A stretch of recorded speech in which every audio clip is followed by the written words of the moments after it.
সাধারণ মানুষের সঞ্চয়ের জন্য লিজিং কোম্পানি, শেয়ার বাজার, বীমা ও সমবায়ের মতো ব্যাংক খাতও এখন অনিরাপদ। বিনিয়োগ বা সঞ্চয়ে নিরাপত্তা নেই।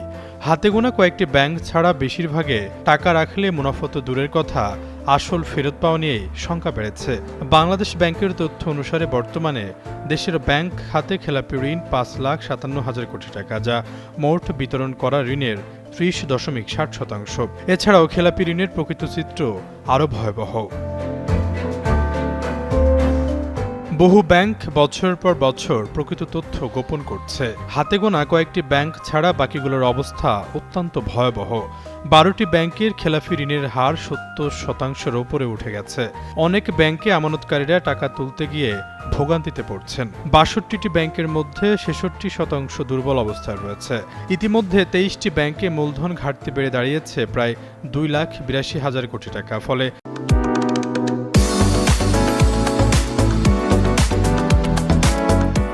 ব্যাংক খাতে আমানতকারীরা কিংবা ক্ষুদ্র সঞ্চয়কারীরা আস্থা হারাচ্ছে। এ বিষয়ে বাংলাদেশ অর্থনীতি সমিতির সাবেক সভাপতি ড. মইনুল ইসলাম যুগান্তরকে বলেন, আর্থিক খাতের এই আস্থা সংকট সাধারণ বিষয় নয়। এই সংকট অনেক গভীরে। পুরো খাতের প্রতি মানুষের আস্থা নষ্ট হয়ে গেছে। ফলে এখান থেকে সহজে উত্তরণ সম্ভব নয়। আর বাংলাদেশ ব্যাংকের নির্বাহী পরিচালক ও মুখপাত্র আরিফ হোসেন খান বলেন, আর্থিক খাতের সমস্যা সমাধানে গ্রাহকের আস্থা ফেরানো জরুরি। আর এই আস্থা ফেরাতে বাংলাদেশ ব্যাংক কাজ করছে। যেমন বড় অঙ্কের যেসব অর্থ পাচারের কথা বলা হচ্ছে, সেগুলো উদ্ধারে স্টোলেন অ্যারেস্ট রিকভারি কমিটি গঠন করা হয়েছে। ওই কমিটি কাজ করছে। এছাড়াও সুশাসন প্রতিষ্ঠা ব্যাংকগুলোর সঙ্গে নিয়মিত বৈঠক হচ্ছে।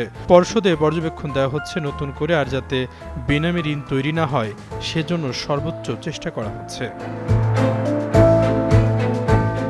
এদিকে আমানতের অর্থ ফেরত পেতে ৬টি আর্থিক প্রতিষ্ঠানের ১২,০০০-এর বেশি আমানতকারী আন্দোলনে নেমেছে। প্রতিষ্ঠানগুলো হলো FSS finance, premier leasing, far east finance, Aviva finance, people leasing and international leasing. সূত্র বলছে, বিতরণকৃত ঋণের স্থিতি প্রায় ৭৬,০০০ কোটি টাকা। এর মধ্যে খেলাফি ঋণ প্রায় ২৮,০০০ কোটি টাকা, অর্থাৎ মোট বিতরণকৃত ঋণের ৩৬% খেলাপি।